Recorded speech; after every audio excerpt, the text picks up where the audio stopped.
بسم اللہ الرحمن الرحیم۔ عن ابی ہریرہ قال قال رسول اللہ صلی اللہ علیہ وسلم اتانی جبریل فقال لی وعنہ فی بعض الروایات ان جبریل علیہ السلام جاء فسلم علی النبی صلی اللہ علیہ وسلم فعرف صوتا فقال ادخل فقال انی کنت اتیتک اللیلہ فلم یمنانی ان ادخل علیک البیت الذی انت فیہ الا انہ کان فی البیت تمثال رجل وکان فی البیت کرام الستر فی الحائط فیہ تماثیل وکان فی البیت کلب فمر براس التمثال الذی فی باب البیت یقطع فیسیر کہیت الشجرہ ومر بالستر یقطع فیجل منہ وسادتان منتبذتین توتعان فإنا لا ندخل بیت فیہ تماثیل فإنا لا ندخل بیتا فیہ تماثیل ومر بالکلب یخرج ففعل رسول اللہ صلی اللہ علیہ وسلم وإذا الکلب جرو کان للحسن والحسین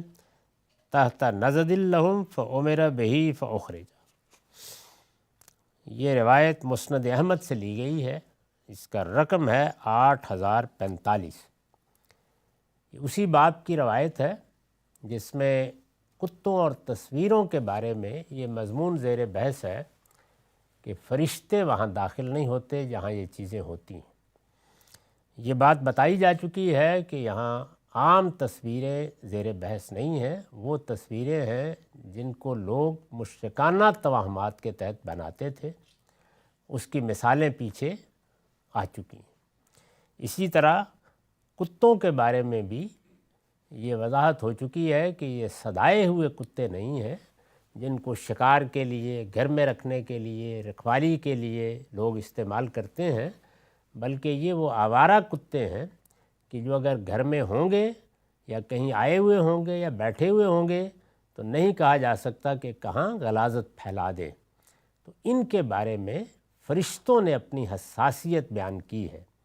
اور یہ کس طرح سامنے آئی؟ رسول اللہ صلی اللہ علیہ وسلم جب کوئی بات بیان فرماتے ہیں تو ظاہر ہے کہ کوئی پس منظر ہوگا نا، کیوں زیر بحث آ گئی؟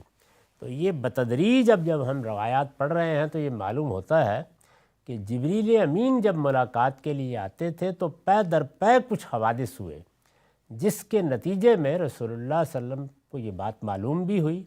اور پھر آپ نے بعض موقعوں پر اس کو بیان بھی فرمایا۔ اب راوی حضرات ظاہر ہے کہ ہر جگہ نہ پورا واقعہ سناتے ہیں، نہ پورا پس منظر بیان کرتے ہیں، وہ ایک جملہ ہوتا ہے جس کو بیان کر دیتے ہیں، تو اس لیے ضروری ہے کہ ان سب روایات کو دیکھا جائے۔ تو اس روایت میں کیا بات ہوئی ہے، اس کا ترجمہ ہے۔ ابو ہریرہ رضی اللہ عنہ سے مروی ہے کہ رسول اللہ صلی اللہ علیہ وسلم نے فرمایا، میرے پاس جبریل علیہ السلام آئے اور انہوں نے مجھ سے کہا، انہی سے یعنی ابو ہریرہ رضی اللہ عنہ سے بعض دوسرے طریقوں میں، یعنی ایک ہی بات ہے، کچھ راویوں نے بیان کی، کچھ دوسرے راویوں نے بھی بیان کی ہے، بعض دوسرے طریقوں میں روایت کی ابتدا اس طرح ہوئی ہے کہ جبریل امین نبی صلی اللہ علیہ وسلم سے ملاقات کے لیے آئے اور آ کر آپ کو سلام کیا۔ آپ نے ان کی آواز پہچان لی، سلام کیا۔ یہ بات یاد ہوگی کہ سورہ نور میں آداب سکھائے گئے ہیں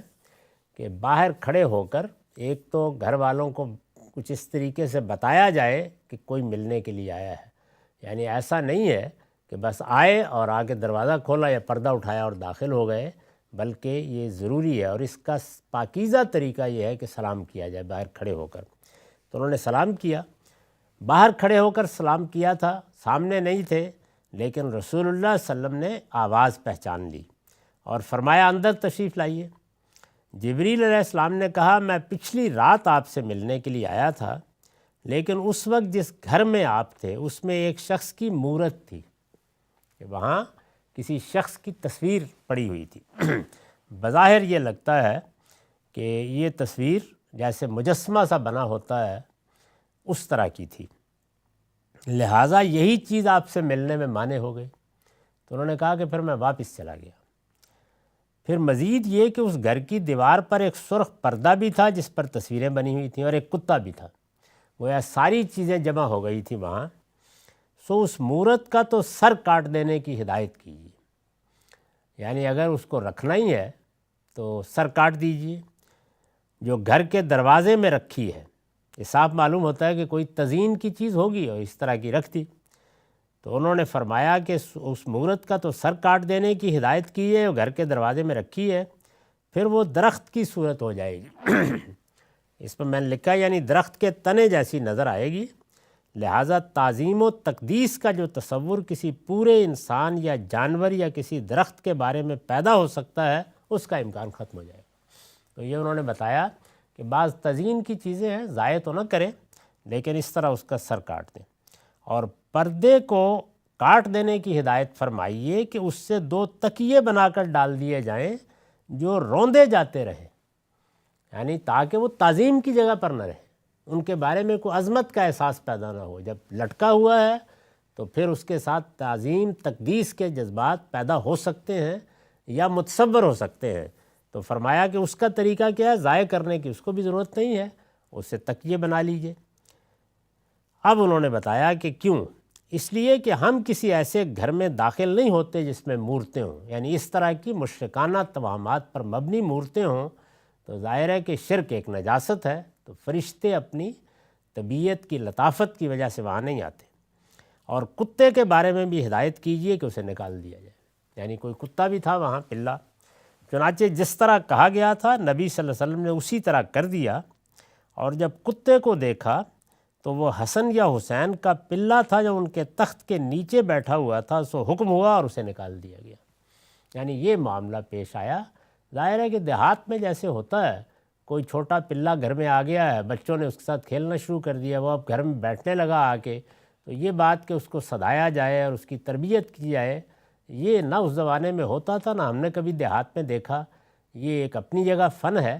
اور اس طرح کے کتے پھر اہتمام کے ساتھ لائے بھی جاتے تھے۔ اس زمانے میں بھی انہیں شکار کے لیے، رکھوالی کے لیے ریوڑوں کے ساتھ اسی طرح سے صدایا جاتا تھا، اور قرآن نے ان کتوں کی بڑی تعریف کی ہے۔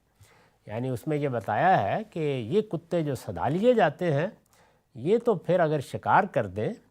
اور بالکل اسی طریقے سے خون نکل جائے جس طرح کہ اللہ کا حکم ہے، تو ان کو دوبارہ ذبح کرنے کی ضرورت نہیں رہتی، شکار کو کھایا جا سکتا ہے اگر اللہ کا نام لے کر کتے کو چھوڑا گیا۔ تو یہ بتا دیا کہ یہ اس کا باعث ہوا ہے۔ یہ بتدریج جیسے جیسے روایتیں پڑھیں گے بالکل واضح ہو جائے گا کہ یہی مسئلہ پیش ہوا کہ اس زمانے میں چونکہ زیادہ تر تصویریں بڑی بڑی شخصیتوں کی، بڑی ہستیوں کی، کہیں فرشتوں کی، کہیں بعض بزرگوں کی، کہیں پیغمبروں کی بنا کے رکھی جاتی تھی، تو اس طرح کی تصویریں بالکل مٹا دی گئیں، اس لیے کہ اللہ کا دین توحید کا دین ہے، نہ توحید کے معاملے میں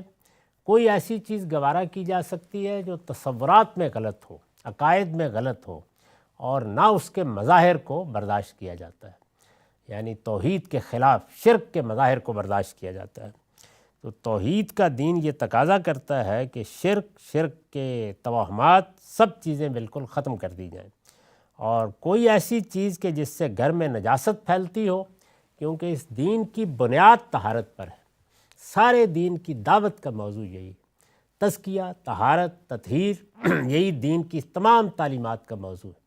اور اس کو بالکل ہدف بنا کے تمام احکام دیے گئے ہیں۔ لہٰذا نہ کوئی سوری نجاست گھروں میں ہونی چاہیے، اور نہ کوئی معنوی نجاست دل میں، دماغ میں، تصورات میں، عقائد میں ہونی چاہیے۔ تو نہ شرک اور اس کے مظاہر، اور نہ کوئی نجس چیز۔ تو عام طور پر جب اس طرح کے آوارہ کتے آ جاتے ہیں تو پھر کچھ نہیں کہا جا سکتا کہ کہاں کیا نجاست پھیلا دیں گے۔ تو میرے نزدیک اس طرح کی نجاست ہے جو ان کے لیے باعث بنتی ہے، ورنہ اپنی ذات میں کوئی جانور بھی نجس نہیں ہے۔ یہ بالکل غلط تصور پیدا کر لیا گیا ہے۔